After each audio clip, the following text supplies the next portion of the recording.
Hey guys, thanks so much for clicking on the video. This is a new series that actually is on the We TV network called Cutting It in the ATL. And it's all about salon owners. It's these female salon owners and basically kind of the back and forth of the salon business. And yeah, I got a little bit of insight on this. You guys know I am a licensed cosmetologist, and I don't fancy working in a salon. I don't. I've done it. I did it for years. Just not me. I never wanted to own a salon. I never did. I never wanted to own a salon. It was cute for me when I was in my 20s. But nah, it wasn't anything that I wanted to do a long-term career from.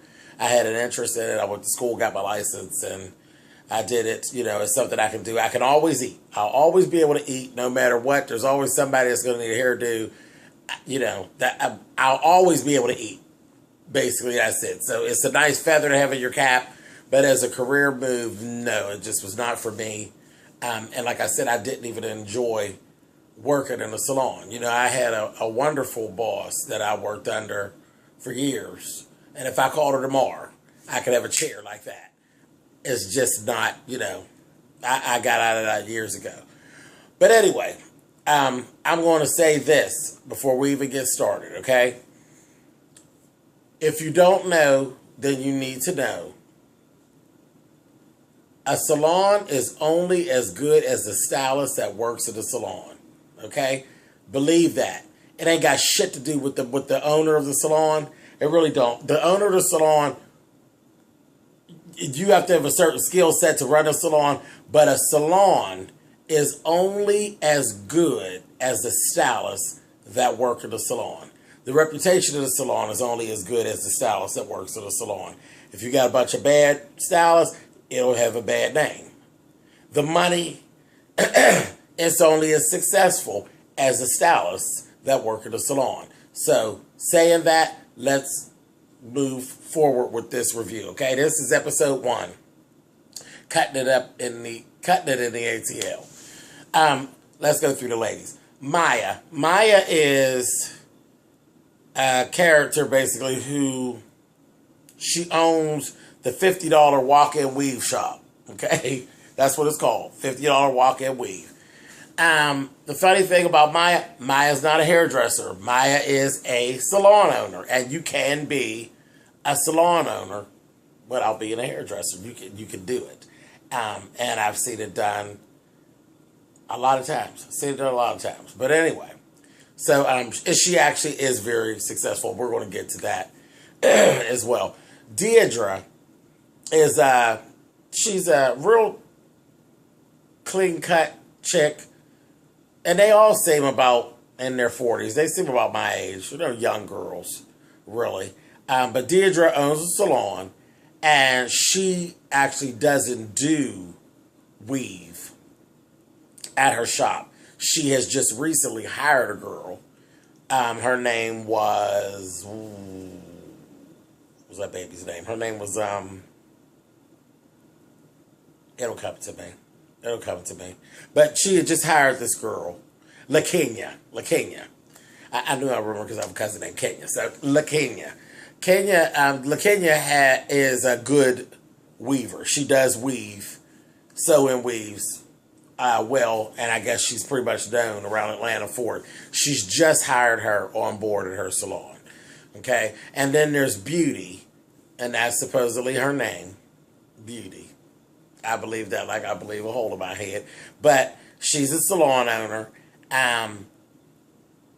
She's very, very extra.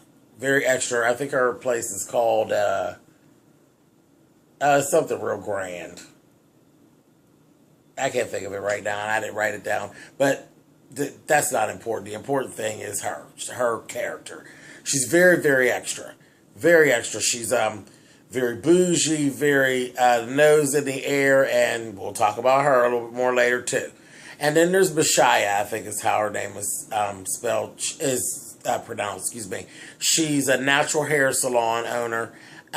She's a rude fucking shit talker is what she is, and a troublemaking ass, okay? So the basis of it all, they're doing their thing. Maya throws a little luncheon. She invites these ladies for a luncheon, which really is a sales pitch, okay? So they get there. The first thing that goes wrong, Mashaya brings two people with her, and I think they're both her assistants or whatever, or whoever. There's like two people. They might have been stylists. She brought two people with her.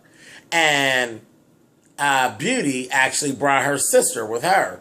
So that was kind of to be bringing, because it was like a business type of luncheon for business owners. For you to bring these other ladies that weren't even business owners was kind of out there. But whatever, that just kind of showed a little ghetto, a little ghetto, as she definitely made reference to it. But let's see how it went down.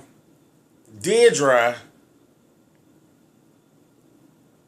See, I sided with Deirdre. So let's just go there. I sided with Deirdre. Deirdre right away saw the bullshit, okay? She saw the bullshit, and it was like a thorn right in Maya's side, because I'm going to get to that in a second.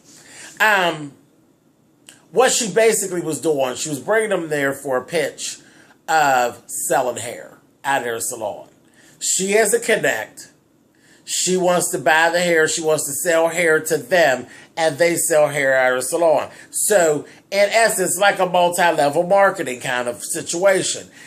Deirdre right away said, hey, I wasn't even in for this. If this is what you said this was going to be about, I wouldn't have even been here. Okay? And flat out with it. Now, where my fault with Deirdre came in, bitch, get up and leave. Excuse yourself. Don't come here and ruin the meeting. That's where she was wrong.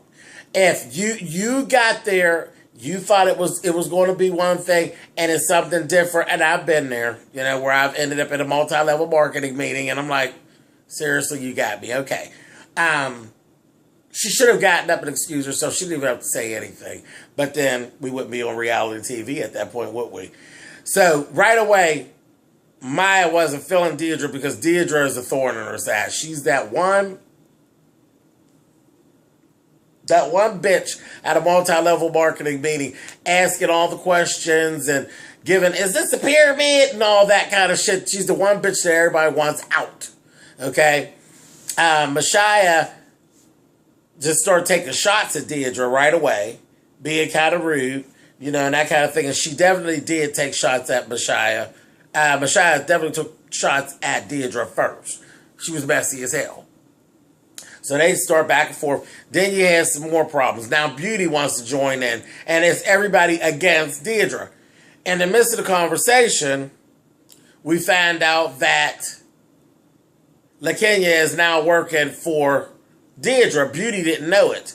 Beauty used to have LaKenya work for her. She claims that LaKenya owes her money. None of this shit has nothing to do with why they're there, but the shit's out there. The whole meeting is a fucking mess. And the only person that was really, really interested in what was really going to go on was Mashaya. Mashaya kind of was open to listening to the spiel. All in all, Maya ends up walking out of the meeting, okay, and leaving. And it was time for her to go. It was time for her to go because she had already lost the opportunity. The opportunity was gone. It was a lost opportunity. There was no need to keep sitting there. And she basically left, went and met up with her assistant, and her assistant kikied and cackled about what had actually happened. And she knew she was going to have to go back out another way. Now, the reason why I could see that, I was part of a multi-level marketing business. I have no problem with multi-level marketing. I actually like it. I enjoyed it. I had a great time while I was doing it. And I've been with the same company for over 4 years at this time. Multi-level marketing company. And I really did like what I liked what we did, and I believed in the product. See, that was the other thing. I believed in the product that we sold. But I understand the nature of the beast. These people make all the money, and you're not going to make as much money as they are, but they're going to sell you the dream. And you knowing that, then there's no issue. Okay? I made money, and I still make money doing my business, but I'll never make the money that they promise at the top, with their Mercedes and their long extended vacations and all of that. It all depends on a lot of different things. It's all about when you came in, where you came in, who's over top of you, how much support you have of the people over top of you. It can be done. You can be successful, but it's a lot of know-how, it's a lot of hard work, and it's a lot of luck being in the right place, getting in at the right place. And again, there's no issue with multi-level marketing when you know all these things from the door, But see, a lot of people get drawn into multi-level marketing under the bullshit. They done went to the seminars and somebody can talk real good, and they get in, you're swallowed up in the bullshit. So that's why multi-level marketing gets such a bad name. I've got a lot of skill sets from my multi-level marketing business. I learned a lot of different things. I built a lot of different skill sets I had, and I've actually expanded upon them, all due to my multi-level marketing. I was successful at other things that I did because of things I learned from my multi-level marketing business. And I wouldn't trade it for the world. I had great leaders, but they helped me in other areas. I lived in the wrong area for what I actually did. I mean, I did body shapers, but I live in an area where motherfuckers don't care what they look like. So, and yeah, I said it. Yes, I said it. I live in Pittsburgh, and a motherfucker don't care nothing about having no McDonald build, okay? They don't care. They will you got some people who they want it for, it blew up, my business, they blew up real good in the South. The girls care what they look like. They care about that kind of thing. And I'm not talking about everybody from Pittsburgh, but a whole lot. I mean, it was what it was. It wasn't going to blow up the way that it blew up down south. Down south, those girls want small waists and big asses. Where I live at, they all right with the big ass and the big belly to match that motherfucker. So, it is what it is. It is what it is. And I had to respect that and get out of it what I could, and I did. But whatever, I'm doing a review here. But anyway, but you'll see how all this goes together. Okay, so what Maya basically wants to do, Maya, for the most part, when you really look at all of this shit, because I'm going to tell you about Salon, and I don't know how much you all know, because I'm sure some of you know, some of you might not, how a salon runs and why I say the salon's only as good as the people that work in it. Okay, when I was in the salon, what was very popular in my area where I live at up here in Pittsburgh was to do a 50%. That was very popular at the time. 50%. You go in, you work in a salon. The salon is responsible for water and electric and supplies and all of that. You're only responsible for your tools and being there for your clients. And then the money gets split out 50%. So if you did a hairdo that's $100, you get 50, the salon owner gets 50. Okay? If you want an assistant, that is actually on you, but naturally having an assistant, you can do more heads per day. So that's, it's all on you. It really is. Hairdressing, period, it's on you. However hard you want to work is how much money you're going to make. And being a salon owner, it does work. If you have a place, here, if you have a place and say you have 10 chairs, if you got 5 good workers, you can live a decent lifestyle. But see, up and down. It's up and down, just like doing daycare. I was a daycare provider too. I've done that before. It's up and down. The kids grow up and then they leave. They get kindergarten age and they leave. And you have to get new kids. Same thing with hairdressing. People come and people go. People come and people go. It's just the way it is. You'll have your own faithfuls, but you're going to have the comes and the goes. And, when it comes to like walk-ins and stuff, you can't count on that shit. You can only count on your actual clients. And they come and they go. People are fickle. You don't have to have done anything to them. People are just fickle. It's one of those businesses. You have to be a master manipulator of funding to really be successful when it comes to hairdressing. And that was the thing that was like, for me, it's like all this up and down shit, I don't have time for it. Okay, so another way of doing hair you don't see very much in a black salon situation is hourly pay. You're not going to see that very much, because why would I work for you? Even if you gave me $14 or $15 an hour, you're going to work the shit out of me. And there's no way I would be recouping the kind of money that I would be getting if I was getting a percentage, or if, there was a booth rental. Now, booth rental has become one of the things here, because I don't think we were even allowed to have booth rental years ago. And you didn't see that here, but down in the southern states, booth rental was the thing. So maybe you pay, like they were talking about the whole thing. LaKenya had actually owed $250 booth rental to Beauty, and she walked out on her and didn't pay it.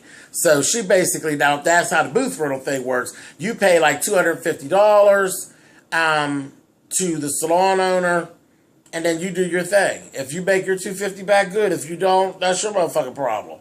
Now, that's kind of good. They'll say I got 10 spots. That's $2,050 a week that I have. So that's like $8,000 a month that I can count on.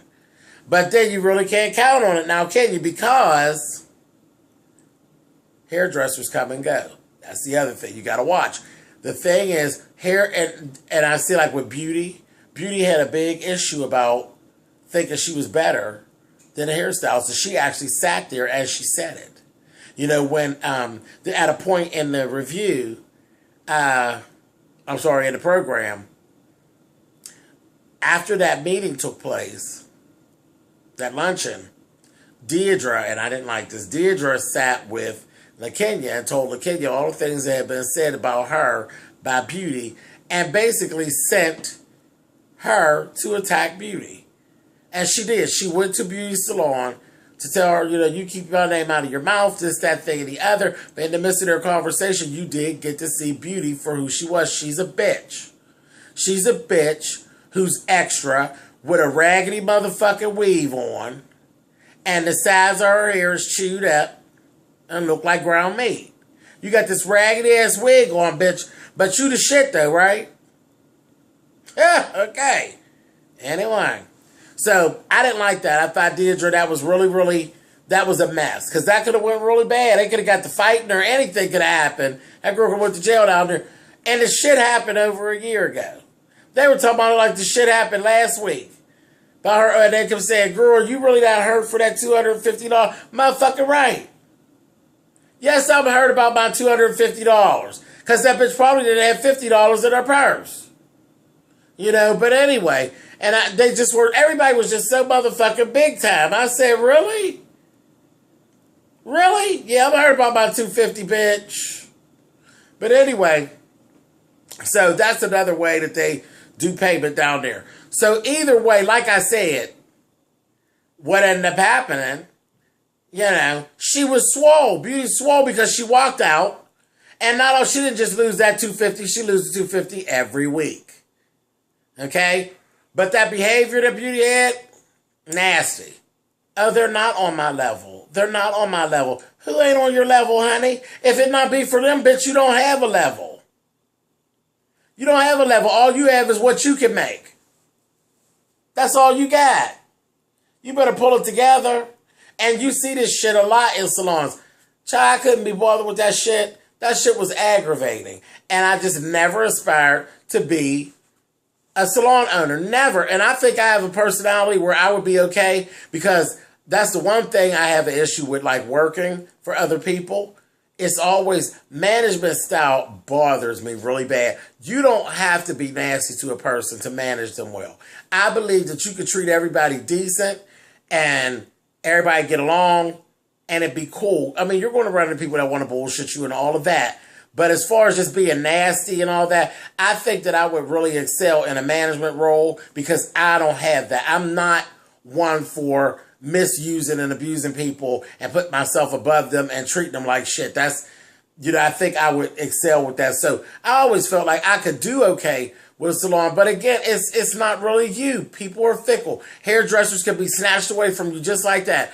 There is always someone in that business that is trying to snatch somebody. You have to just, you can't take it personal because it's business. Literally, I worked at a salon for all these years. There was a guy who was our supplier for Dudley products who, for years, tried to get me to come and work in a salon with him and his wife while you're here selling my boss product. Tacky? Yes. Very tacky. Shady? Yes. But at the end of the day, he saw something in me that he thought would work really good in a salon. Tried to steal me away. Shady as hell. While you're there selling this person products. You're going to double dip. Now, I brought you through all that to bring you to this. This is what's going on with Maya. Maya is a thorn in their sides, okay? Because at this point, we're just going to say everybody's doing weaves, because they all have weaves being done at their shop. Regular price weaves, which run you about $250 getting your hair done, okay? That's got a salon I worked in. So I understand it. The time that it takes, the skill level that it takes to really have a good weave done. Deidre, Beauty, and Mashaya have a decent price range for they have the regular price range. Fucking Maya is a thorn in their fucking side. This bitch is doing weaves for a quarter of what they're doing them for. Now, she's like, she has a salon, but you're battling with her like she's the bitch that does hair at home. Because that's always an issue with the black salon thing. You're always at the constant fight of the bitch that does hair at home when you own a salon. Because, again, she's at home, she cuts the price, so you always have that thing go on too. You have to watch. You have hairdressers that work at a salon who work at a salon and do hair at home. So they're only going to do so much for you for so many hours that they're going home and do something for themselves. Especially when you got that percentage thing going. I know, it's a big ball of mess. It's a big ball of mess. But with Maya, she's literally doing weaves for a quarter of what you're doing doing them in your salon. That's why they were so upset with Maya. That's why they weren't crazy about Maya from the door before she ever opened her mouth, because she's the bitch that's undercutting what you're doing. And then she stands up in front of you and tell you all about how she made $1.5 million last year. She got 6 locations and she ain't stood behind a chair and did nothing. She's a little too arrogant to even be trying to pull them into what she's trying to pull them into. And what it basically is hair now. She has a connect to buy hair. She wants to sell the hair to them. So that bitch is making money all around. Deidre seen the forest through the trees and was like, bitch, really? Bitch, who do you think you're talking to? You want me to purchase hair from you to resell to my clients, and bitch, every time you're getting a chance, you're trying to steal clients off of me to come over to your place to get their hair done. But the ones that I can't steal off of you, I'll still make money off of those clients by selling my hair to them through you. And being as though it's coming through you, I don't even have the risk of it. I'm everywhere all at one time, which is nothing but the makeup of multi-level marketing business. I'm on top. Everyone beneath me is working their ass off, and I'm making money for the work that they do. Deidre seen that. And that's why Deidre was like, ciao, bye. And I was with her. I was so with her about, bitch, you're not going to hustle me and then undercut me on the goddamn service too. You know, because I'm struggling with you anyway.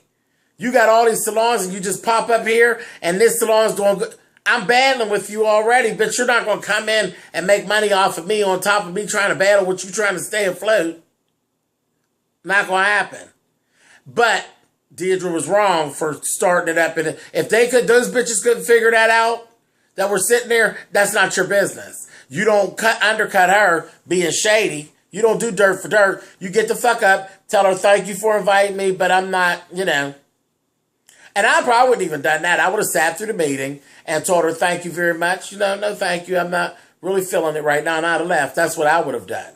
You know. But Deidre, just old mouthy bitch trying to get some screen time, and she did that. Mashaya, like I said, was the only one who really was falling for the mess. But again, she's messy. We've seen her After the meeting, she had a whole meeting with her assistants just to dish the dirt of what happened at that meeting. And you're trashing another salon owner. That didn't leave you looking good. You're trashing another salon owner to your employees. When you piss the employees off, who do you think they're going to go work for? Duh. Anyway, her, and then she's in the car, acting up, just trying to get some camera time with her cockeyed ass husband. He was a cockeyed motherfucker. She's in the car with him. He looked like he was just as confused. They just told me to drive the car. You know, cockeyed, goofy looking. I said, Lord have mercy. Lord have mercy. It was really, really, it was interesting. But I can see they're going to have me with my back flared up with this salon shit. But that's just my own little personal thing. But that's basically what was really going on. It was interesting to watch, you know. It's always interesting for me to look back into that world, that hair world. And I always laugh and say, this is exactly why I cannot be bothered. Can't be bothered. I can't. I really can't. And there is definitely a difference. And I'm going to tell y'all this little story, and then I'm going to go ahead and wrap this up because I've been talking. You know, I have not talked this long. As far as the hair thing. And I charge a certain amount to do a sew and weave, okay? And I never would break back. I never was that bitch that would do $40, $50. I'm a 43-year-old man that has had a license for years and years and years. You understand me? Went to school, paid all my student loans and shit off. I've paid all my shit off, okay? I'm not doing nobody's fucking hair for pennies. I'm not going to do it. I'm just not going to do it. And I wouldn't give a fuck what you said. I wouldn't give a fuck how you felt about it. I'm just not going to do it. And I don't argue with people. Go on. I'm not going to do it. So, here I have a person that wanted to come to me to get a weave done. I know what I'm capable of. Okay? So, you're not going to compare me to no 16, 17-year-old girl who don't have a license, who hasn't been to school, who doesn't have my skill set. Okay?